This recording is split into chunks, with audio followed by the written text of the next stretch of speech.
Selamat pagi, salam sejahtera, salam sehat buat kita bersama.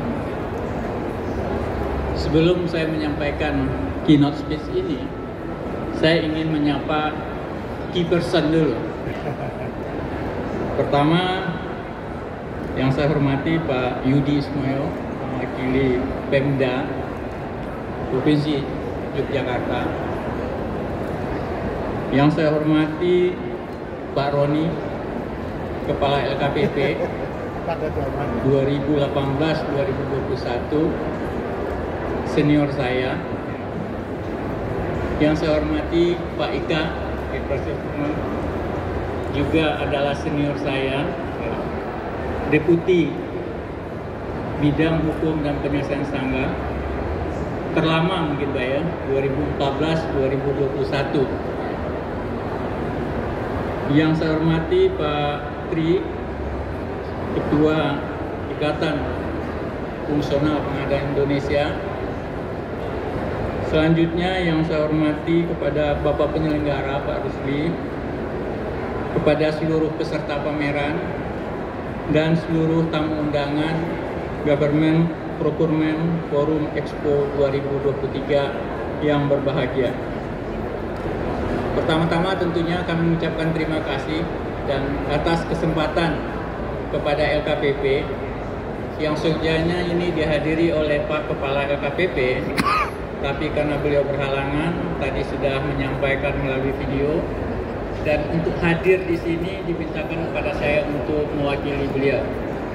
Mudah-mudahan meskipun diwakili tidak mengurangi kemudian apa yang bisa diberikan oleh LKPP untuk dunia pengadaan barang jasa pemerintah. Jadi terima kasih atas kesempatan dan penghargaan kepada LKPP untuk bisa menyampaikan keynote speech di dalam pembukaan pameran Expo ini. Baiklah Bapak Ibu, sesuai dengan apa yang dimintakan oleh panitia pameran kepada LKPP ingin menyampaikan topik percepatan transformasi digital di bidang pengadaan barang jasa pemerintah sebagai strategi pembelanjaan APBN dan APBD guna mendukung pemulihan ekonomi. Saya mulai keynote speech ini, dan ini menjadi key yang paling utama ya di dalam proses kita melakukan transformasi pengadaan adalah arahan dari Presiden Joko Widodo terkait dengan pengadaan barang jasa pemerintah. Ada 5 arahan yang menjadi kunci transformasi pengadaan barang jasa pemerintah yang ini disampaikan sejak tahun 2022. Apa itu arahannya? Pertama adalah meningkatkan penggunaan produk dalam negeri. Ini menjadi poin utama di dalam pengadaan barang jasa pemerintah. Yang kedua adalah meningkatkan porsi usaha mikro, kecil, dan koperasi.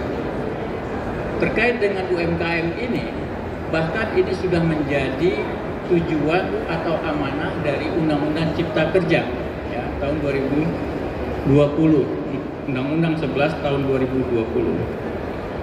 Kemudian untuk kita bisa memastikan bahwa PDN dan UMK mempunyai peran yang besar di dalam pengadaan barang jasa pemerintah, maka kemudian Presiden juga mengarahkan untuk memastikan transparansi PBJ itu menjadi fokus utama kita di dalam mewujudkan pengadaan barang jasa pemerintah.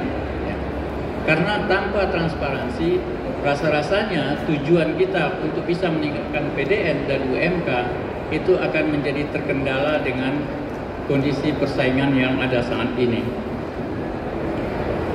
Di samping itu, tentunya karena kita berbicara pengadaan barang jasa pemerintah, maka poin utama lainnya yang perlu kita perhatikan adalah mengupayakan efisiensi belanja pemerintah. Karena ini adalah uang titipan rakyat. Oleh karena itu, belanja pengadaan barang jasa pemerintah harus dilakukan seefisien mungkin. Dalam konteks bahwa kita berbicara efisien bukan semurah mungkin, tetapi adalah efisien dalam konteks bahwa uang yang kita belanjakan itu harus memberikan nilai yang sebesar-besarnya, atau kita kenal dengan istilah value for money di dalam pengadaan barang jasa pemerintah.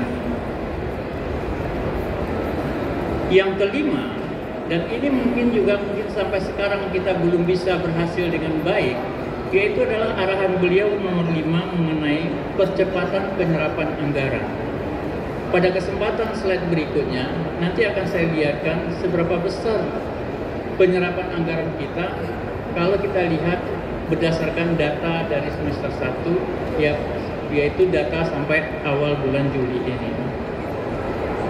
Nah, kalau kita lihat kemudian apa dampak pengadaan barang jasa pemerintah ini, berdasarkan kajian dari Bappenas dengan menggunakan data dari BPS yang bersumber dari LKPP, maka Bappenas bisa mengatakan bahwa setiap belanja 400 triliun dari PDN itu bisa berdampak penyerapan 2 juta dari tenaga kerja.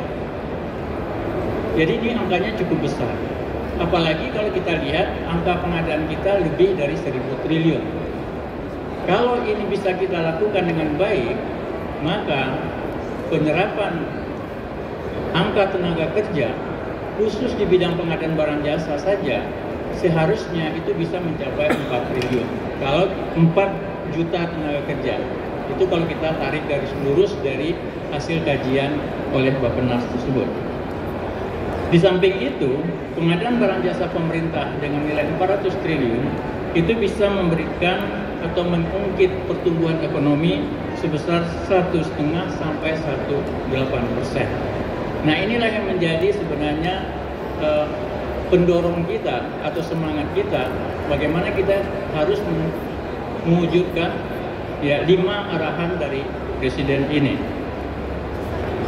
Kalau kita lihat angka pengadaan tahun 2023 ini, dan kalau kita memperhatikan angka 5 tahun terakhir, bahwa pengadaan barang jasa pemerintah itu di atas 1.000 triliun. Persisnya, kalau kita lihat angka yang ada di RUP, di dalam sistem informasi rencana umum pengadaan atau yang lebih kita kenal dengan SIRUP, per 5 Juli, per 7 Juli tahun 2023 ini, maka total pengadaan yang tercatat di sistem SIRUP itu adalah sebesar 1.086,18 triliun. Yang sampai saat ini yang tercatat di sistem kita baru terrealisasi sebesar 347 triliun atau sebesar 32% dari total rencana. Padahal dari segi waktu kita sudah hampir atau bahkan kita sudah memasuki semester kedua. Artinya kita masih punya PR sebesar 64% dari sisa 6 bulan terakhir dari tahun anggaran 2023 ini. Dengan kata lain, bahwa dari 6 bulan yang tersisa ini, progres pengadaan kita ke depan mulai bulan Juli ini sekurang-kurangnya adalah 10% setiap bulannya. Kalau 10% setiap bulannya, artinya penyerapan kita itu minimal adalah sebesar 100 triliun per bulannya. Dan kalau kita bagi hari kerja, artinya pengadaan kita sekurang-kurangnya 5 triliun per harinya. Sanggup nggak kita kemudian mewujudkan transaksi 5 triliun per hari mulai pada hari ini? Tentu kita harus punya cara-cara yang bisa kemudian mewujudkan target 5 triliun per hari tersebut. Kalau kita lihat kemudian realisasi ini, maka sampai saat ini realisasi terbesar yang bisa kita catatkan tentunya adalah realisasi melalui tender dan e-purchasing. Itulah kelebihannya kenapa kita harus memanfaatkan teknologi informasi, khususnya teknologi digital, sehingga pencatatan pras pengadaan barang jasa kita akan semakin lama semakin baik, sehingga kita bisa mencatatkan seluruh belanja pengadaan kita, dan kemudian hasil catatan ini kita bisa manfaatkan seluas-luasnya untuk kita bisa olah untuk menjadikan pengadaan kita ke depan jauh lebih baik lagi. Dan kalau kita lihat dari aspek jenis belanjanya, maka realisasi pengadaan barang jasa kita masih didominasi oleh pekerjaan konstruksi. Namun kalau kita lihat tren selanjutnya, pengadaan barang jasa kita itu juga sudah jauh lebih cepat dibandingkan tahun-tahun sebelumnya.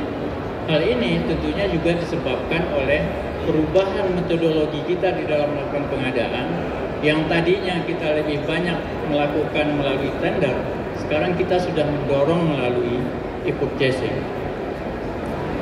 Bapak Ibu sekalian, kalau kita lihat kemudian overview pengadaan barang jasa pemerintah kita tahun 2022 dan tahun 2023, ada beberapa capaian yang rasanya sudah mendekati sesuai dengan apa yang kita rencanakan. Realisasi PDN, kalau kita lihat pada tahun 2022, itu adalah sebesar 76% dari total realisasi penyedia barang jasa pemerintah. Di tahun 2023 ini, sampai data angka terakhir kita di tanggal 7 Juli, total realisasi PDN terhadap realisasi penyedia sudah sebesar 88%. Artinya, kita masih punya PR sebesar 7% berdasarkan Impres nomor 2 tahun 2022.